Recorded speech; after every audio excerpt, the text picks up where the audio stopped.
Hey guys, another video from the Anti-Nerd here, and today I'm bringing Spider-Man Magic the Gathering, this collaboration between the line Marvel Legends and Magic the Gathering, the trading card game. They are made by Hasbro, and this is kind of like a shortwave, but I'm very excited to talk about this figure because I have a very particular story to share with you guys before I start the review. Of course, I pre-ordered this figure a few months ago, but mainly because this one is a very special toy action figure for me. When I was a kid, I was in third grade, I had a friend that had this figure and he wanted to trade with me for a Vision Toy Biz action figure from the cartoon. And we changed the figures for about 2 weeks. But at the end of the day, my parents did not allow me to change forever the figure. So once I got my first job, it was actually an internship. It was back in 2013. With my first paycheck, not even a full month, I got this figure on eBay. And I lived in Brazil and I earned only 850 Brazilian bucks, which would be like around $150. I got this figure for, I think it was $30 sealed complete. I have the bases and the comic book in Brazil, but my mom shipped this figure to me along with other figures that she considered I care the most. So that's my story about Battle Ravage Spider-Man and why it's so special to me. Because I always want to have this figure. I had it when I was adult, and I think a lot of adults, they relate with that of getting a figure that you wanted as a kid, but you couldn't have it for some reason. So they finally released a figure that maybe it will outstand this old one. Let's check it out. So here's the packaging. There's, of course, the controversial inclusion of the card, which increases the prices. Here's the art on the side. It is not equal to the figure we get. It is a pretty cool, dope art. Here's the short 4-figure wave. I also got Mary Jane, and I'm gonna review it soon. However, I don't know how I feel about this wave. I definitely think it's overpriced, and I couldn't care less about the card. So let's open the figure. Let's remove it from the box. Let's take a quick look at the background right here. It is pretty cool. The background with the buildings, it's kind of hazy, very dreamy, nice artwork there. Here's the figure. So, well, you don't get extra things for the price, right? This is almost a maximum figure price, and you don't get that. You just get the extra card. The accessories are pretty much what could have been included in a 25 retro carded figure, which I do think they should have gone with that. I know there's the shield, but the original Toy Biz, the old one from the cartoon, he came with a backpack made of web. So I think that would be a nice homage of Hasbro to make to Toy Biz. There's such a hype for this Battle Damage Spider-Man. They never did it. So how do they do? Well, I can tell that accessory-wise, it is very weak, very disappointing. The shield right here, it's a pure recycling from the same shield that they come up with Maximum Spider-Man. And the web swing effect, I'm not going to even mention that because it is the same we get in so many releases. Like the Amazing Fantasy is the one I remember, but there's also some Gameverse Spider-Man that came with this. So the extra head of Peter Parker looks pretty good. The blue tone looks pretty good. There's some good things about the figure, but overall, I do feel like price-wise, it is a little bit of a stretch. So here's one of the nicest things, probably the nicest thing. It is a Peter Parker head sculpt. It is very well done, very detailed. His bruises are very realistic, especially his sworn eye. Very interesting, and I feel like it's a bit of an improvement over the Renew Your Vows Peter Parker head. It's not like they release Peter Parker comic book heads all the time, but when they do, sometimes they do a good job. So let's take a look at the figure. The colors definitely pop it up, but I'm not a big fan of the damage head. First, because this cut here feels too simple for battle damage Spider-Man. They could have gone a little more extreme, at least show the mouth, show one of the eyes, and the hair. It is quite odd because it's just a big chunk of hair, as if there's only one cut. There's some nice details on the sculpt here. You're gonna notice that there's damage that has been sculpted in the figure, so it's kind of like an alternative version of the Renew Your Vows body mode. And there's a detail here in the back. Look at the butterfly joint as if it's ripping. I think they could have gone a little more extreme with that. The arm looks pretty clean, like the skin itself looks pretty clean. And I'm gonna compare with the Toy Biz, and I'm gonna show that the Toy Biz did this completely different. So for the fabric to rip off completely, I feel like it should have been a more extreme damage in the arm. What do you guys think? So articulation wise, his butterflies, everything else is the same as the Renew Your Vows. I think the colors are definitely different. The red pops a little more. The spider in the back is very much smaller than pretty much all the other spiders. And the paint application on the legs regarding the skin tones, they don't feel the same as in the arm. They feel a little over. And I think it reminds me a little bit of old Toy Biz, the skin tone they used to do on those pre-2020 figures. Positive things, of course, are gonna be the details on the sculpt regarding the damage. So let's go through articulation. I think most of you guys know already. He has an ab crunch and a torso swivel, which is pretty cool. The head, little surprising, does not move as much. I think the Renew Your Vows has some cuts on the head that allow a better range of movement. So definitely not the same cut. The butterflies, they go a lot in the back. And in the front, they go decent, not the same amount.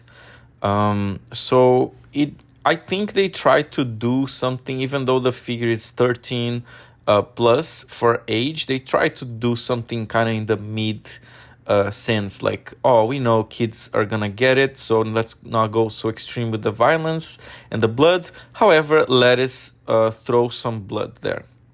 So there's some cuts here in the leg.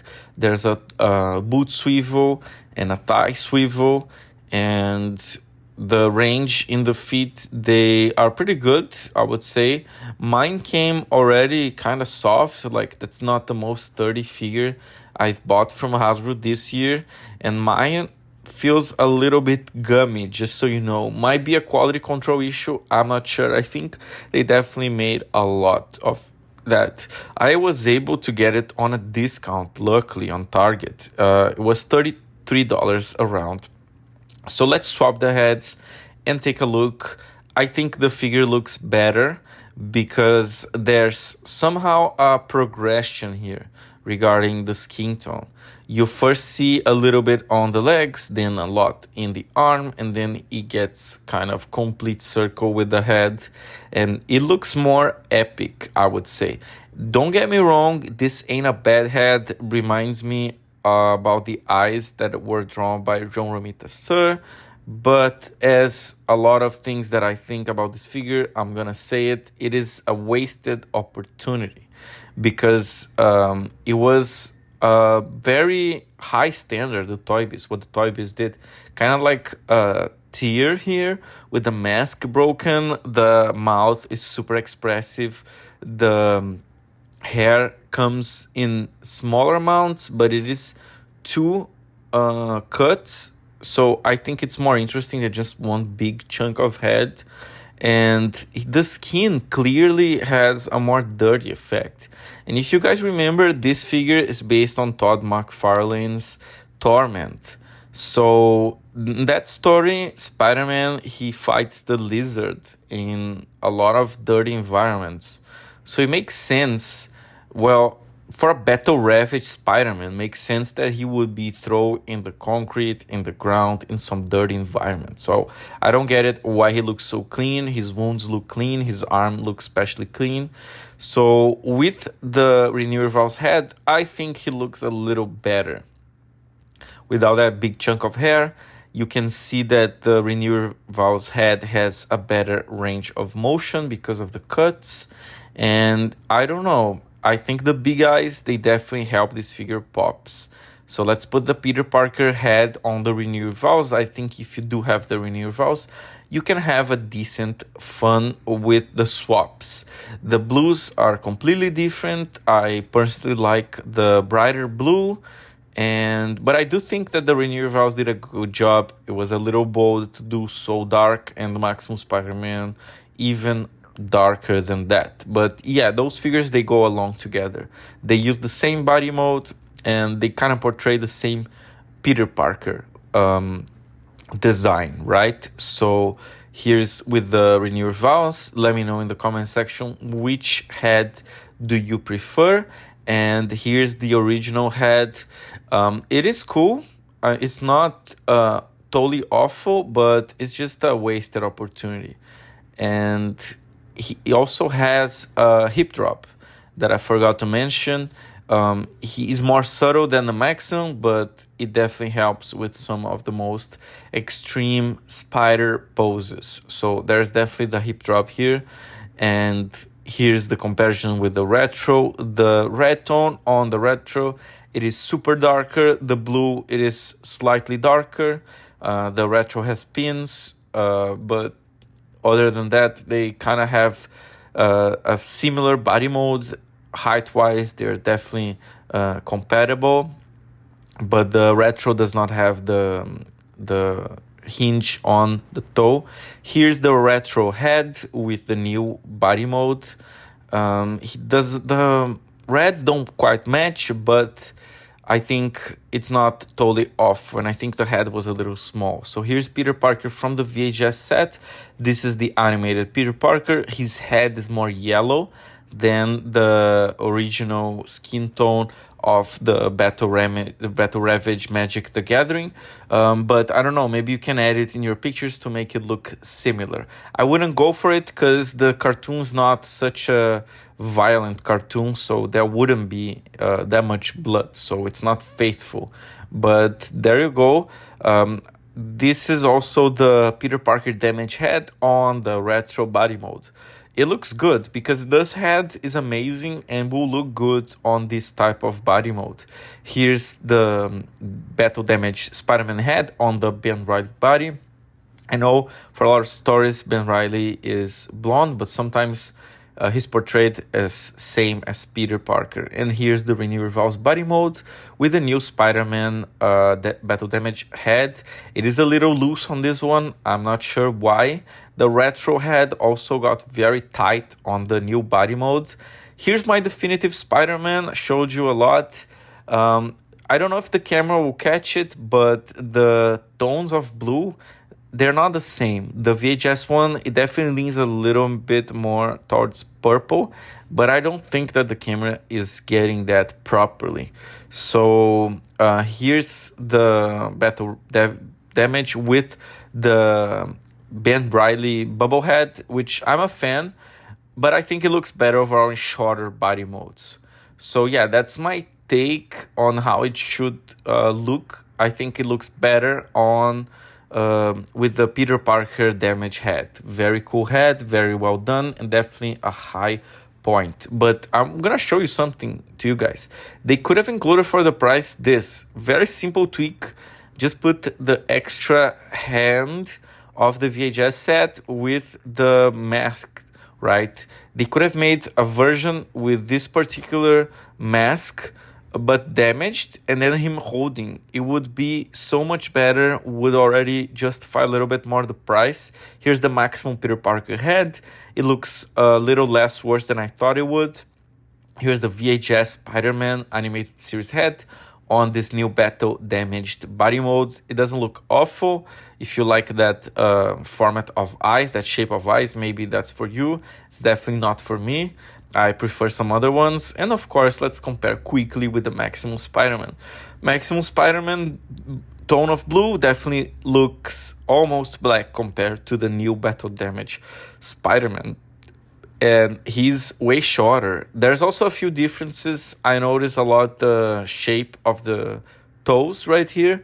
The new one, I think it's more faithful to the comic, to that John Romita Jr., the way he used to draw feet and a lot of artists.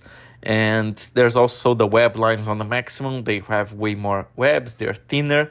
I heard that's something that already increases the price of the Maximum. There's more detail. Really love Maximum Spider-Man. There's the difference on the spider in the back. This was a little controversial, the way they did the movement, and this one you don't even go through that same problem because they put it in a very tiny shape. So what is the verdict? Which one is the best? I think Toy Biz still has it. I think Toy Biz laid the ground, and it is hard to beat it. Hasbro could have done it, but they simply wasted the opportunity, because the Battle Damage Spider-Man from the Toy Biz is based on a concrete story. This is kind of generic, the new one. The price increase is lame. Here's the comparison with the spider in the back of the Rainier Vows, and the accessories are lazy. They're pure recycling from previous accessories. This shield right here is quality, don't get me wrong. But a lot of people who bought this figure, they have the Maximum probably. So why have the same accessory again? It feels like they don't know who is buying the figure. And the card, I don't think it's quite the same audience. I'm not going to comment on the card. But the hands, guys, they are the same hands over and over and over again. Maximum gave us a lot of new tooling, a lot of new hands, a lot of new shapes. So this $40 price tag, only $10 cheaper than Maximum. And then that's what they do. I feel like that's not good. I'm going to give a grade 7 out of 10. Because it's a decent figure, because it's a red and blue classic suit Spider-Man, because it has the positive things such as the Peter Parker had, but it might even deserve a lower grade. Mine is gummy, but overall it's just a wasted opportunity of them playing homage to the old Toy Biz, to the retro card with the bag of web. Also, the Toy Biz Battle Ravage Spider-Man Classics, it is so good. His aesthetics still work, and they could have portrayed that. I hope they released Maximum Body Battle Damage based on Torment. I think will take a long time for them to make another Battle Damage Spider-Man, but I hope they do. I'm definitely on board for that, because as I explained, that is a figure that I hold in my heart, but I still gonna have my Toy Biz as the best Battle Damage Spider-Man, the Spider-Man Classics Wave 2. I'm gonna review one of that wave pretty soon, so stay tuned, because man, you're gonna love that. If you're into Toy Biz, you're gonna love the review I'm about to make. But anyway, that was my take on this Magic the Gathering collab. I personally don't like the wave. I think it's overpriced. I think the card is a little bit of a hostage pack. Most people don't care for it. I don't like this culture of, I'm gonna buy this and then I'm gonna sell this part of the pack. No, I want to buy a product that I can enjoy by its completion. I'm not going to sell the card because I'm a collector. What's the point of me selling the card? But what I'm going to do with this card? So stay tuned, because there's a lot of reviews coming, and bye-bye.